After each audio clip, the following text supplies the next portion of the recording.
Hello, souls and demons, and welcome back. So let's start off with today's first story, called Acceptance, written by Kaiju Writer. So sit back, grip your seats, and enjoy.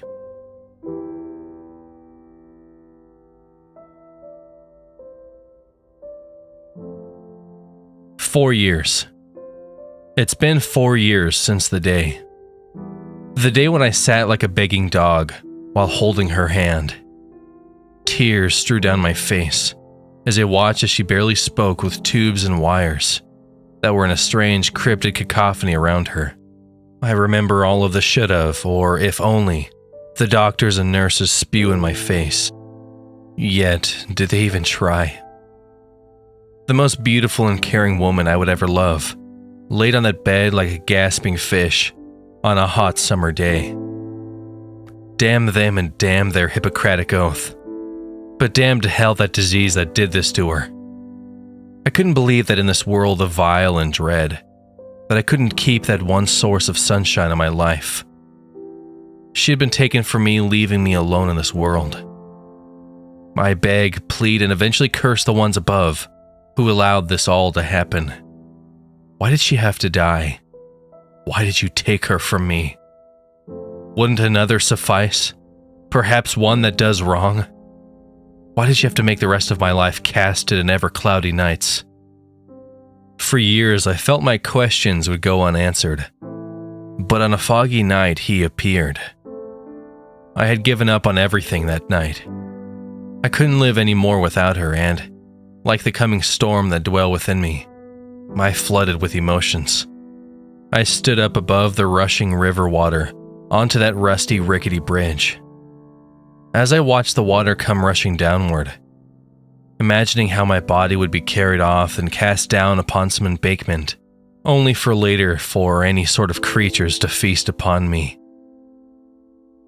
As I waited for that one nerve within me to awaken, the nerve needed for me to pull myself up on the bridge edge, I heard the tapping of something against the metal bridge, and a sound that was strange, a type of whistle.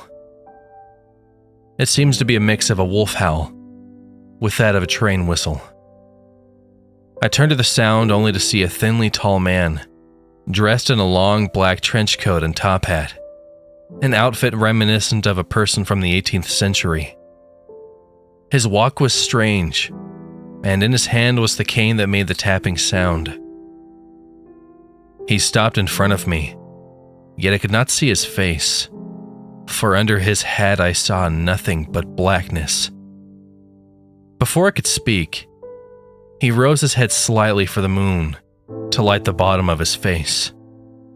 In a scruffy, unkempt thing you might call a beard, I saw the man flash a grin. Without ever moving his head, he quickly pulled out a small black card from his coat pocket. He held the card up above before slowly bringing it to me. An eerie silence casted over us for only a minute. I accepted the card with a slight hesitation. It truly was strange as it was completely black, but when I began to move it over, it began to flash a strange neon-like color, much like a holographic card would do. I looked up to the man who continued to grin. That is when I noticed his long braid of hair that flowed into the wind. Within the darkness, I could have sworn I saw his hair flow the same neon colors. Before I could examine the man anymore, he spoke. "How do you do, good sir? I feel and see that you are one down on your luck. Is it heartache? Or perhaps is it a job? For surely it couldn't be death."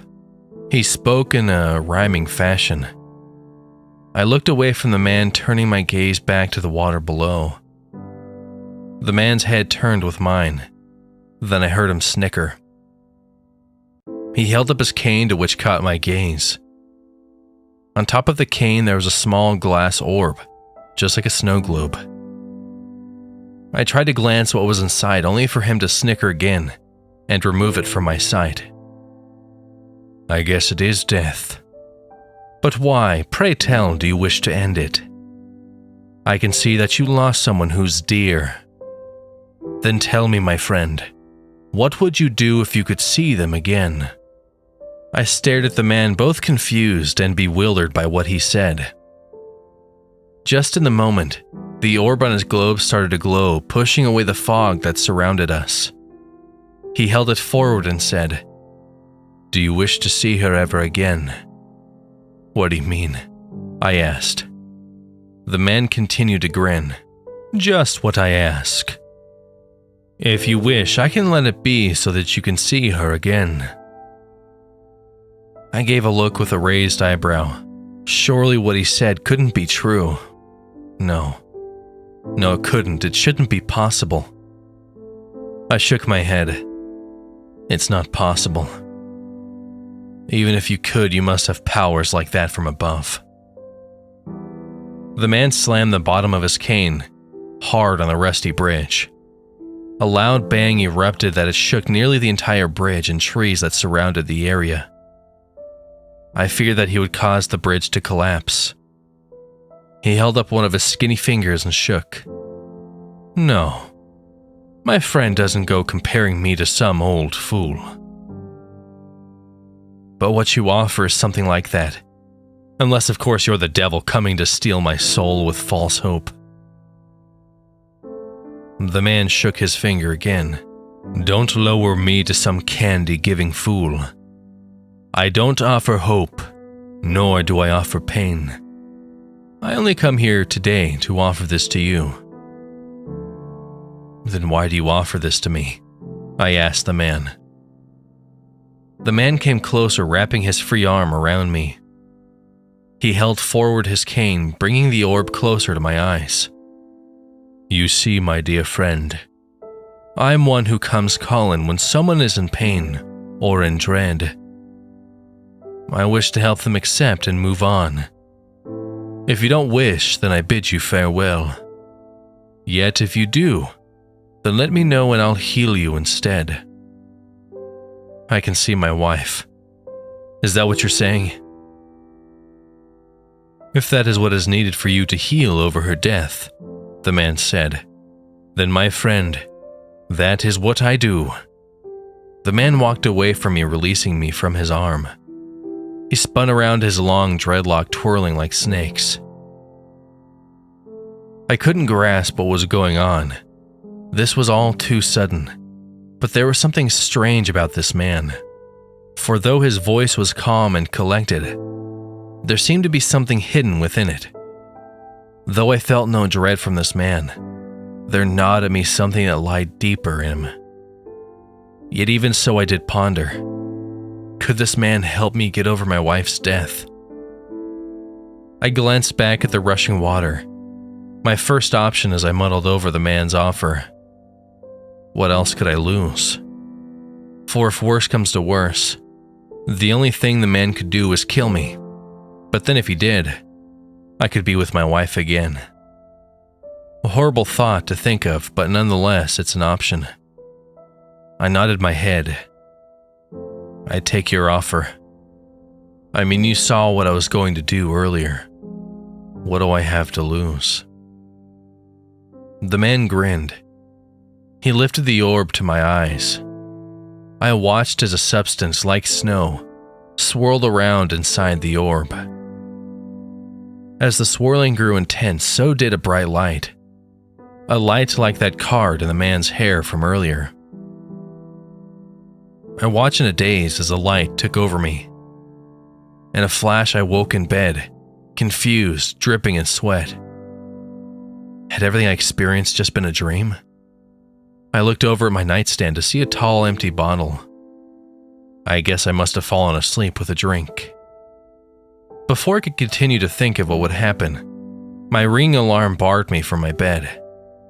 Reaching under the covers, I found my phone, with my alarm notifying me of my running late for work. Though if honest, I didn't feel like going, but after that dream, I had to get my mind off of it. I got dressed and rushed out of my apartment. Making it to the street, I accidentally bumped into another person. "Sorry," I spoke in a rushed tone. "It's fine." That voice. It was familiar. I turned around shocked at who I saw. It couldn't be. It shouldn't be. That person who spoke was my wife. It was her. Caroline? My voice cracked with emotions. I'm sorry, I think you have me mistaken for someone else. I grabbed the woman's arm. No, it's you. It's you, Caroline. You came back to me. The woman shook her head, trying desperately to pull me off of her arm. I'm sorry, sir, you have me mistaken for someone else. No, it's you, Caroline. It's me, John, your husband. With my wavering mind and the woman's anger, she managed to pull me off of her. I don't know you. She took a step back into the street. I know she was dead, but she was right here in front of me. No, Caroline, please listen to me. The woman continued to step into the street, shaking her head. I'm sorry, sir, you have the wrong... Suddenly a loud truck horn blared. I and the woman watched in horror as an 18-wheeler came barreling down. It was so quick, causing me to fall to my feet. Again, I had lost my wife. That is when I heard the gathering of voices. This voice, no. It can't be. I looked around to see a crowd of people gather to check out the scene. They were all her. They were Caroline. How could this be? No, it isn't real. It can't be. I watched as the truck driver exited the truck only to see my wife. No, I cried. No. I ran from the scene as I heard people, Carolyn's, shout at me. I continued to run, never stopping. I couldn't believe what I was seeing. Everywhere. Anywhere, here and there and over there. Carolyn was all over the place. Shopping malls, restaurants, magazine covers, television channels, and billboards. What is this? What cruel hell is this? As I stopped to gather myself, I heard shouts come from across of me. I looked, but wish I didn't, for fear that my mind would explode at the sight. There, a large crowd of my wives gasped in horror and pointed at the 5th-story building. I heard some of them shout at whoever was at the top to not do it, or to hold on. Then my heart skipped not just one beat, but a trainload. I saw another copy of my wife on the edge of the building. Before I could react, I watched as that copy jumped from the building, coming to a disgusting end. Everyone screamed and cried. I shook my head in a frenzy and ran. I ran enough hoping to lose any sight of my wife's copies. Yet, it did nothing, and each time I had to stop to catch myself, and my mind became more shattered. As each time I saw my wife, they would each die, with every way becoming more gruesome than the next. She was shot, maimed, devoured, and other ways I will not describe. I ran and ran until my legs grew numb. Make this stop. I cried so loud, in hopes it would shake the heavens enough for God to fall off of his throne. I wanted answers. Moreover, I wanted this to end. Dusk had rolled in when my tired legs had brought me back to the bridge. I leaned against the rust as my eyes wavered down to the waters below. My mind had gone sailing to a place where reason doesn't exist. My eyes empty as all light had vanished. Though I stood there a completely broken man, I felt in a strange way in peace of it all. How many times can you watch someone die and continue caring? I stood there staring at the water, and my hand slipped into my pocket. I felt the presence of something flat, which I pulled out, revealing the black card that man had given me. I smiled a smile that you really couldn't call a smile, and let the card fall to the rushing water below. Then again, I heard that strange whistling, turning my head to see the man had once again appeared next to me. He flashed a grin. "How do you fare, my friend?" he asked in that rhyming fashion. "Did you do this?" I asked. The man snickered. I turned my gaze away from him to face the rushing stream down below. "I guess I should thank you in a way," I said. "I've seen her die so many times, I paused for a moment. "I just don't care anymore." The man stepped over to me. He gave me a swift pat on my head. "So, with her death, you finally accepted." I nodded. The man's grin changed into a long smile. "Good. Good, my friend. Now then, do you wish to be with her?" I began to chuckle chaotically at his question. Be with her? Be with her? I shook my head. I just want to move on. The man nodded. Good, good. That's what you should do. Moving is great. It's free and welcoming. I chuckled slightly. Yes, it is. That one nerve I asked for that night awoken. I pulled myself on the side of that rusty old bridge. I glanced down at the rushing water, seeing it soon become vibrant, with bright neon colors. The man stared at me, grinning. I held a half-broken smile. It's so wonderful, isn't it, Mr. I paused at that moment. Neon Black, the man spoke. You, my friend, may call me Mr. Neon Black. I chuckled half-heartedly. Ah, yes, I see. Or now I do see. Well, Mr. Neon Black, it's wonderful to move on. With my eyes and mind in different ways, I took that step forward. I plunged into that rushing water of neon colors. However, I did not feel the texture of waters gushing through me through a narrow line, nor did I feel the jagged rocks at the river bottom. Now I felt the soft, slimy textures of corpses I'd seen die all day, their moans and groans filling the air around me. I couldn't care less at their pain or their appearance. With bile and blood encasing me, I welcomed that embrace. For I did what I wished for in all these years. I finally accepted my wife's death.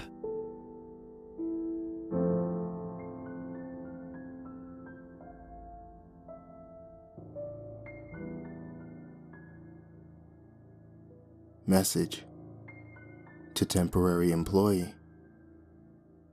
On behalf of the entire organization, we would like to thank you for filling in tonight. We do not doubt the offer arrived last minute, and we apologize for any inconvenience this may have caused you. Our usual night watchman had a family emergency, so you are doing us a huge service by being here tonight. On top of these expressions of gratitude, you will also be compensated 5 times the average hourly rate. The temporary employment agency has been informed of these unique circumstances. Hopefully they briefed you on the agreement ahead of time. At first glance, your duty for the night may appear simple, but we strongly urge you to stay vigilant. For the duration of your shift, you will remain at the post in the reception area. Your job is to ensure that no one enters after hours. The door you entered through is the only entrance into the compound. All employees are aware the night watchman is the only person permitted in the building past operating hours. You are unlikely to run into any trouble, but we operate under the belief it is better safe than sorry. Just remember to stay in the reception area during your shift. Thank you again for filling the position. We are confident in your success. P.S. The doors deeper into the facility are chained for your convenience. You are the only person in the facility, and the chains should not be unlocked for any reasons. No exceptions. I finished reading the letter for the second time. and looked back at the key sitting on the desk. I hadn't noticed it when I first walked in because it was underneath the paper with my instructions. I hadn't tried to use it, but judging by the size, I was almost certain it fit the padlock keeping the doors in the postscript of the letter chained. With the paper still in my hand, I made my way to the doors. The majority of the reception area resembled a doctor's office, in both furnishings and sterility. There was even a stack of beat-up magazines on the coffee table in the middle of the sitting area. Saying the chain doors stood out in the room, that was a bit of an understatement. They were thick metal pocket doors that, even when pulled together, appeared to have a lot of unseen surface area deep into the walls on either side. The tops and bottom of each were reinforced to the point where I was pretty sure a truck would have a hard time getting through. The handles of each door bolted and welded tight to the surfaces. A hefty metal chain snaked through both of the handles and held together by a substantial padlock. Both doors were covered in stickers reading some variation of, "Warning, door must remain closed at all times." More than a few written in different languages.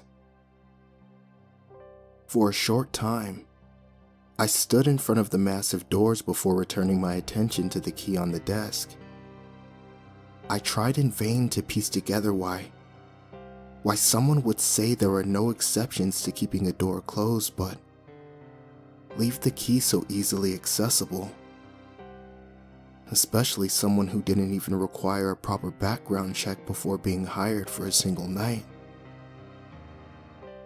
I threw my hands up, waving the white instruction paper as a sign of unconditional surrender. It wasn't like this job had been conventional from the start. Jobs I got from the temp company usually came with information about necessary skills or a description of duties ahead of time. This offer hadn't even listed the name of the company. I hadn't heard of Homa Dynamics before walking up to the strange hourglass logo on the front door. Before reading the instructions, the only thing I knew about the gig was that it was a night shift, the address, and the obscene amount of money they were paying. Unfortunately, the last piece of information was enough to ignore the red flags. I was falling behind on more than a few bills, and making 5 days worth of money in a single night. That would let me pull my head above water for the first time in a long while. Retreating back to the desk, I placed the key on top of the instructions, folded the paper, and slid it to the far side of the desk. There was a younger version of myself who wouldn't have hesitated to unlock the industrial doors and explore a secretive company's compound. But the decisions that version of me made was why I was in my 30s working temp jobs to attempt to make ends meet. So, I was happy to sit behind someone else's desk and be grateful I had been able to pay off my data plan last month. For the first few hours, keeping myself occupied was really the only difficult part of the job. Around 3 in the morning, I had gotten bored of social media, and my battery was starting to die. I had just started flipping through an ancient highlights magazine, and wondering why any kid would be hanging out in this waiting area. And that's when I heard something. At least, I had thought I heard something. A faint slam that could have been something falling off the shelf or a door closing somewhere on the other side of the chain doors. I looked up from a spot the difference photo comparison. I was embarrassingly struggling to find the final difference and looked towards the door, straining my ears to see if there was any follow-up to confirm I had heard something in the first place. A little while passed in complete silence. I closed the wrinkled kids magazine and made my way back to the coffee table in the waiting area. I was in front of the chain metal doors when there was another bang. Either louder or closer than the last one, and unmistakably the sound of a door slamming. I stopped mid-stride and turned my head towards the chain doors. The hairs on my arm and neck at attention, and my mouth suddenly dry.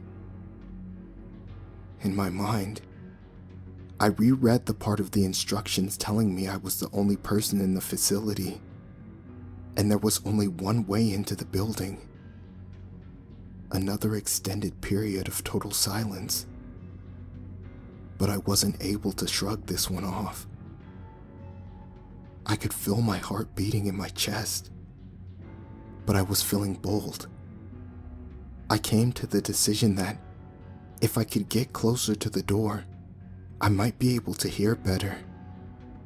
If I didn't hear anything else, I could chalk it up to a door or two being blown closed by a breeze.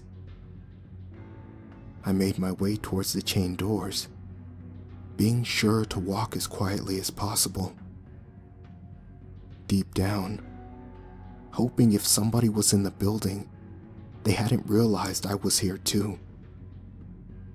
Standing below the doors, they looked more massive than my first impression.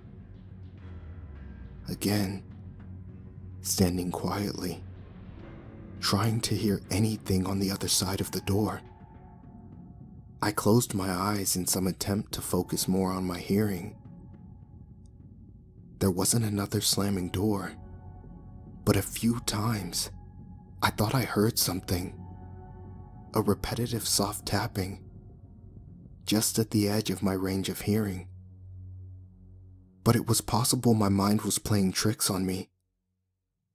I understood what needed to be done. With my eyes still closed, I carefully put my ear against the cold metal door.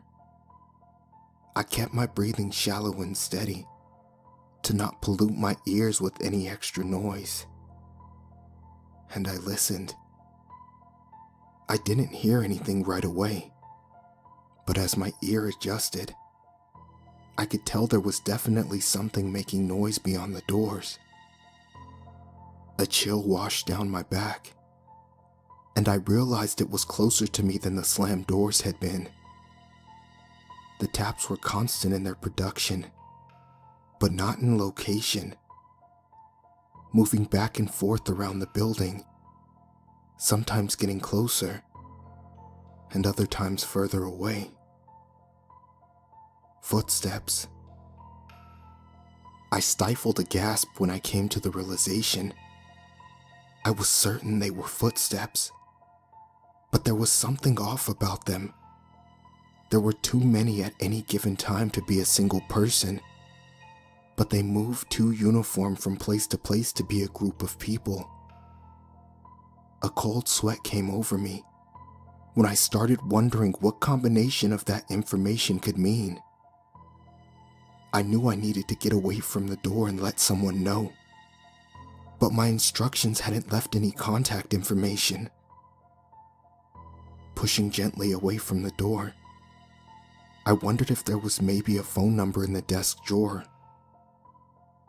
I was only halfway through the thought when a metallic clatter directly beside me shattered the silence. I opened my eyes and looked down at its origin. The children's activity book I'd completely forgotten about was tangled in the chains, causing them to make contact with the metal door. I clenched my teeth and hoped I hadn't been noticed.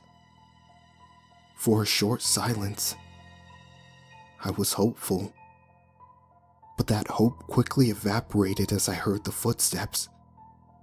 Far away at first, but getting closer fast. The continuous thud of far too many feet closing in directly on my location. Without breaking my eyeline on the door, I backed away from the approaching clatter, dropping the magazine that sold me out in the process. My back pressed against the exit when the thing first made contact with the chain door. Sudden heavy pounding erupted from the other side. A moment ago, the door seemed impenetrable, but now, I watched as it shuddered with each hit. Turning to the exit, I placed my hand on the knob, but it wouldn't turn in my hand. I looked down for some sort of latching mechanism, but there wasn't even a keyhole. The realization I had been locked in from the other side hit me in waves. With the slamming getting only more intense behind me, I desperately pushed on the door with my full body weight. For a few moments, I was lost completely in my goal of escape. I was flooded with so much fear. I hadn't even registered the assault on the chain door had halted. I was still trying to force the exit open when I heard a voice. "Excuse me? Is there someone out there that can help me?" The voice spoke in a calm, disjointed manner. It sounded like it was coming at me from all directions. I abruptly stopped pounding on the exit and felt my shoulders relax. Without really thinking of why, I turned back towards the warning-covered metal doors and stood silently. I was unable to answer the voice's questions. "Thank goodness you're there, friend. It's embarrassing to admit, but I fell asleep at my desk and they must have mistakenly locked me in here." I took a step towards the large doorway, still unable to speak to the voice. But for some reason, that inability didn't seem very important. "I'm gonna guess you aren't the usual guy. I apologize if I gave you a scare, friend. Would you mind doing me a huge favor and grab that key off the desk beside you?" I continued to slowly move towards the chain doorway, but I veered a little to my right towards the reception desk when he said this, my hand hovering over the folded paper where I had left the key. What a wild situation, right, friend? Usually I'd just wait for the workday to start, but my phone is dead. I bet the wife and kids are worried sick about me. Just go ahead and grab that key. My attention's still on the door. I grabbed the paper and dumped the key into my hand. "Friend, you're a lifesaver. You'll need to stick around after your shift. The guys aren't gonna believe me when I tell them. Just put the key in the lock and let me out." Moving briskly now, I clutched the key in my hand tight enough to draw blood. My other hand reached out for the lock before even getting to the doorway. I have no doubt I would have opened the door if I hadn't stumbled on the highlights magazine on the floor where I dropped it. The unexpected movement breaking me out of whatever hold the voice had on me. I winced as a sudden explosion of pain entered my head. "Friend, come on now. I just need you to put the key in the lock and let me out. Don't make me wait here all night. I'm starting to get hungry." The voice sounded less casual, and now held an undertone that was decidedly less human than before. Still, I could feel it washing over me again, and I felt the need to unlock the door. So I did the only thing I could do. I lightly slid the key between the crack where the pocket doors emerged from the wall. It was easily big enough for the thin key to slide through, but far too small for my hand to get it back. An immediate cacophony of pounds met the other side of the door where the key left my hand, the large metal slab shuddering against the attack. I retreated once again to the exit on the other side of the room, but I didn't try to get through this time. It was clear that my only chance of safety was the chain doors. For hours, the thing behind the chain doors, it alternated between besieging the door with its might and silences while it recovered its strength. Each renewed assault seemed like it would be the last. The metal doors shook against its attacks, but they never gave out. After a particularly long silence, I assumed the thing was prepared for the final charge. Instead, the exit door it was pushed tightly against gave way, and I fell backwards into the early morning light. I blinked in surprise, looking up at a confused man wearing a lab coat. I recognized the familiar hourglass logo embroidered over the name tag that read, Dr. Brown. "Jesus, are you still?"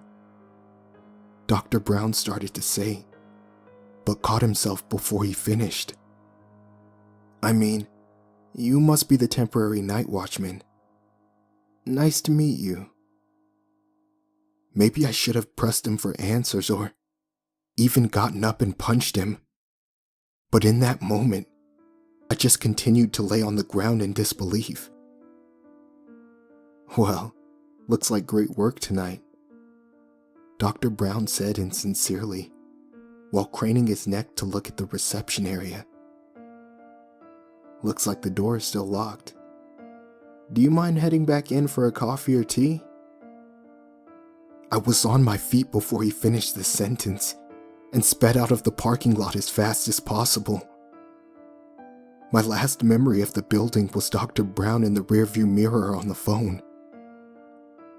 From his body language, he didn't seem happy, and it didn't look like he had any interest in going inside.